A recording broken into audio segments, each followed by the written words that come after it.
우리나라의 어떤 그 식문화 자체는 매우 선진적인 문화였었다. 음식을 덜어 먹는 식사 문화가 일반적이었다는 것을 우리가 알 수가 있죠. 우리는 원래 덜 먹의 민족이었다.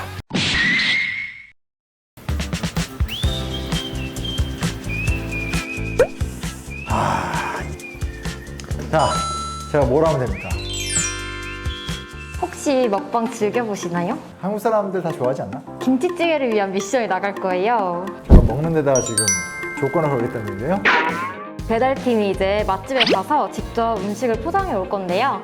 도착하기 전까지 작가님이 강의를 맡아주시면 미션 성공하시는 거고, 강의가 끝나기 전에 도착하면 우리 작가님은 저희 막내 PD가 맛있게 먹는 모습을 앞에서 지켜만 봐셔야 됩니다.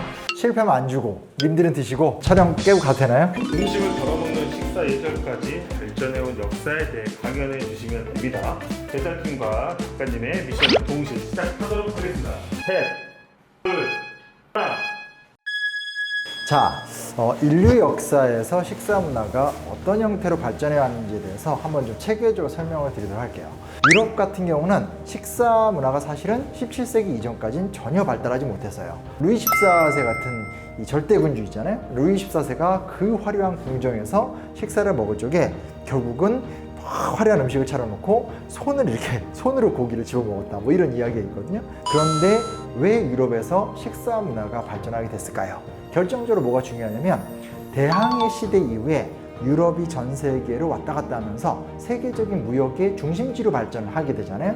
근데 이제 여기서 어떤 문제가 생기게 되냐면 전염병 문제가 굉장히 좀 심각해지거든요. 19세기에 들어와서 굉장히 위생적인 식습관을 유럽에서 이제 만들어 나가기 시작을 하게 돼요. 식사 공간 자체도 스테인레스나 타일 같은 것들을 다 사용을 해서 곰팡이가 쓴다라든지 균이 번식하지 않는 방식으로 구조를 만든다라든지 공용으로 사용하는 식수를 끓여서 활용을 한다라든지 아니면 수저 같은 경우도 함께 이렇게 사용하는 것이 아니라 각자 수저를 사용한다라든지 또 그 외에도 여러 가지 위생적인 시스템 같은 것들이 만들어져요. 그러면 우리는 어땠어요? 이런 질문을 할 수 있잖아요.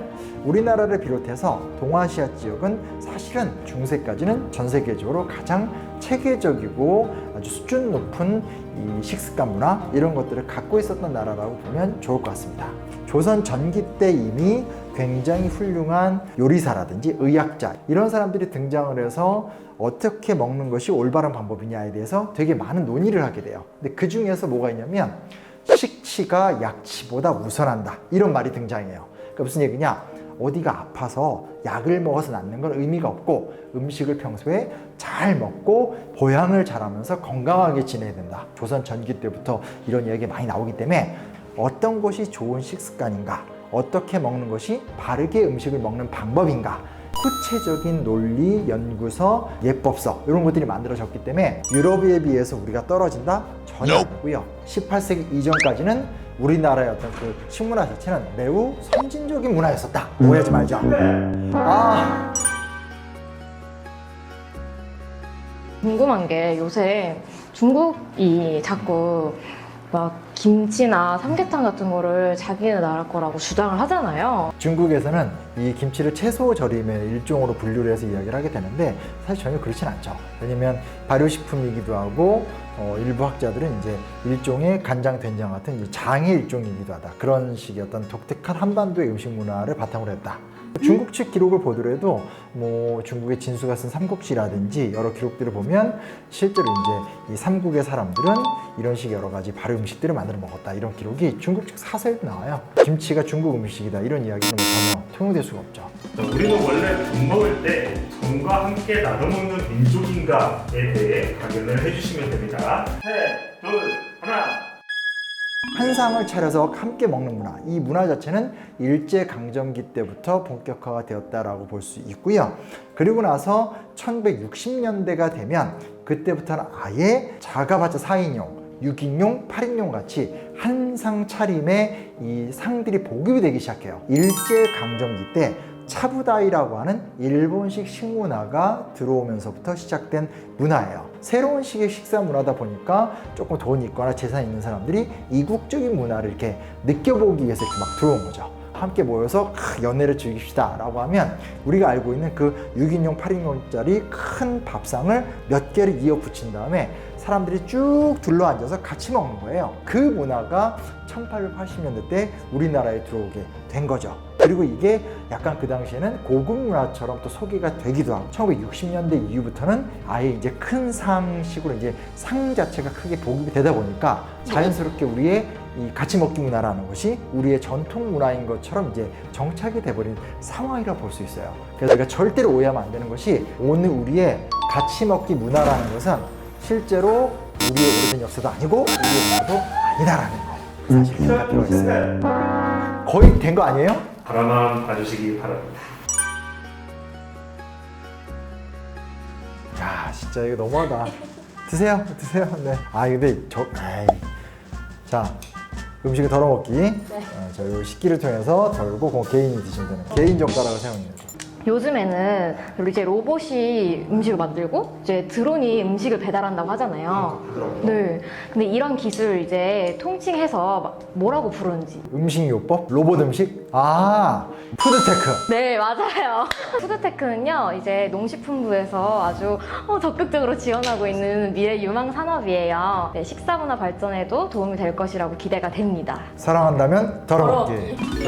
이번에 마지막으로 꼭 성공하시길 바라면서 덜먹의 민족에 대해 강연을 해주시면 됩니다. 사생결단이에요. 나 무조건 성공할 거야. 셋, 둘, 하나. 우리는 어떻게 음식을 먹었을까요? 한국 사람들은 각자 자기 개인 소반에서 개인 밥과 국과 개인 반찬을 놓고 식사를 했었어요. 할아버지, 아버지 등 집안 어른들 같은 경우는 당연히 각자가 다 소반에서 독상으로 식사를 해요. 이런 문화가 아주 일반적이 됐었기 때문에 전국적으로 굉장히 다양한 소반들이 등장합니다.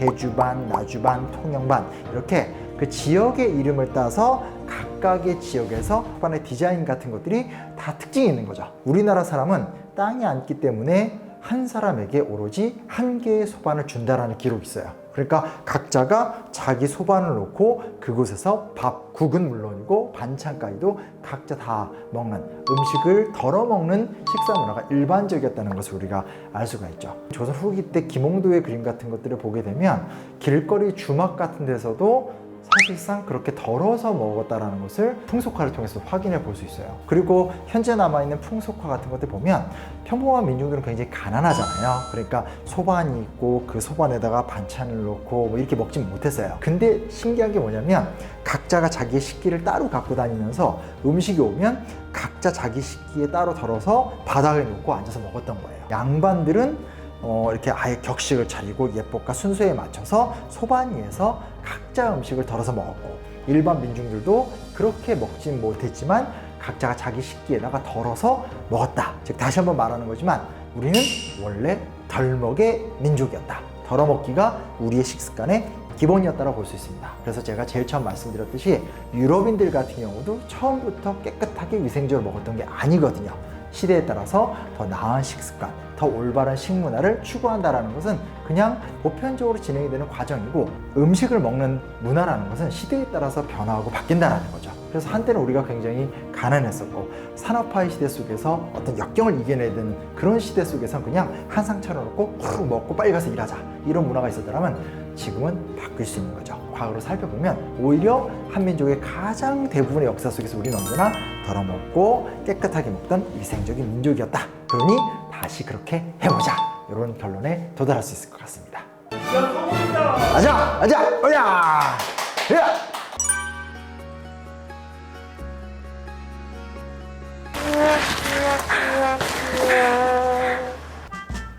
오, 고기 야들야들한 거 봐. 너무 맛있어. 사랑한다면 덜어먹기. 야, 맛있다. 자, 지금까지 이야기 들어보니까 어떠세요? 우리는 원래 덜어먹는 식사 문화였습니다.